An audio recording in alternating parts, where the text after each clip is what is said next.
boulders. So there's a few levels in which we haven't got the gem. However, we can get the gem in this one. But this one's a little bit different. So far we've been going forward, and we've also been going side to side in the game. This time we're going to go backwards. So Crash Bandicoot is a bit diverse when it comes to different directions of how you play the levels, which is pretty cool. I do like it.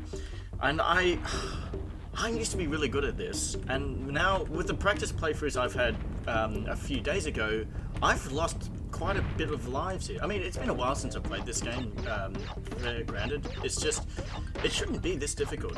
But of course, the idea is that you're getting chased by these boulders, which supposedly has been activated by the tribesmen of the island.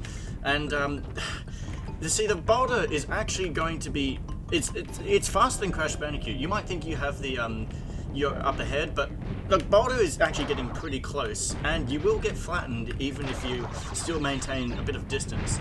Now, the first two segments right there weren't so bad because the point from A to B isn't as great, but this is going to be a little bit tricky because you're constantly going to be on the move, as well as, well, it just drags out, and the boulder gets really fucking close, I shit you not. And especially this bit where you've got these barriers that want to stop you. But be careful, that box right there, not only is it on the other side, but it will try and fucking stop you. I've had that happen, and even that split second stop will cost Crash some health. Oh god! The exit's right there, come on! Jesus Christ, but you saw how fucking close that was. I nearly died. Oh, but we did it. We don't have to visit boulders again. It's a little concert, of course, that I got from Indiana Jones, and by doing that, we got our second gem. MacGuffin, that's the word I was thinking. MacGuffin. I don't think I've said it back then. I said something else completely.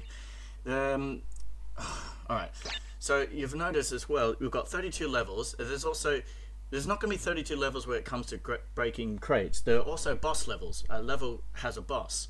You've got keys, which accesses more, well, not hidden, but more extra sort of levels that you still need to complete in order to get 100%. So there's 26 levels in general, with 6 levels that have bosses. One is going to come up very soon after the next one, which is Upstream. And I think this is, wait, is this a gem? No, we don't, I don't think we get the gem in the Upstream. I do like this level as well. The concept as well as everything in this game is really nice. The nice water effect, even though Crash Bandicoot 2 I think has done it a little bit more better, especially when it comes to its theme song. The theme song is really fucking great. Here, well, I mean, I want to say it's kind of relaxing, except for the point where you have to jump on very small platforms, like so, whilst avoiding jumping fish. Yes, fish, floppy fish like Magikarps serves as a fucking hazard.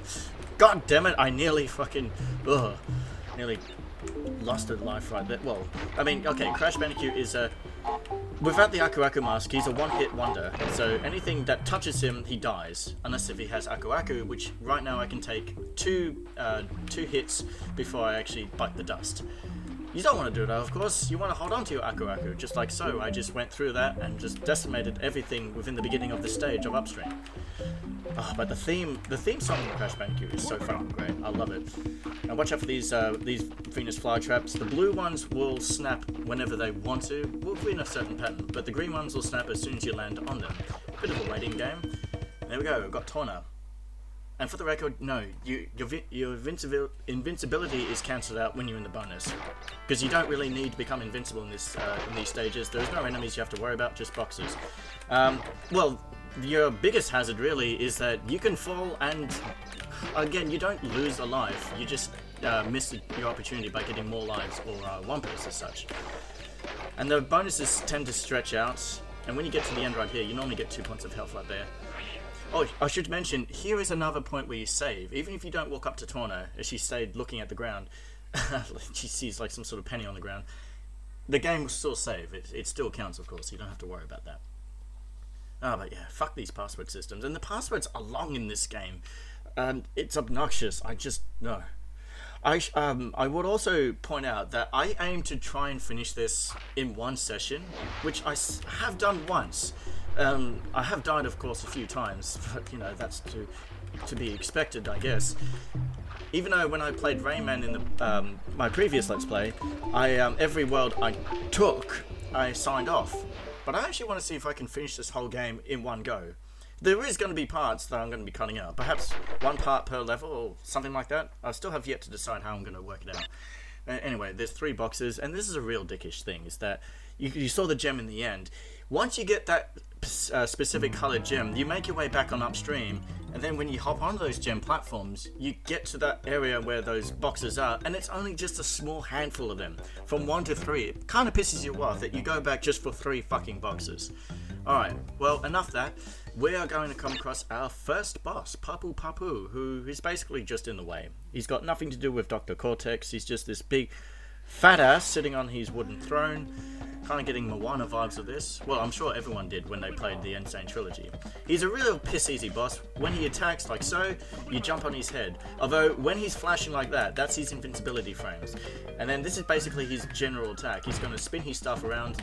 Once he attacks, jump on his head. You cannot lose this guy. You can't even get fucking hit if you do. Although, if you do, then I'm going to be questioning my masculinity by kicking this guy's ass. That's how you do it. Says it with a victory.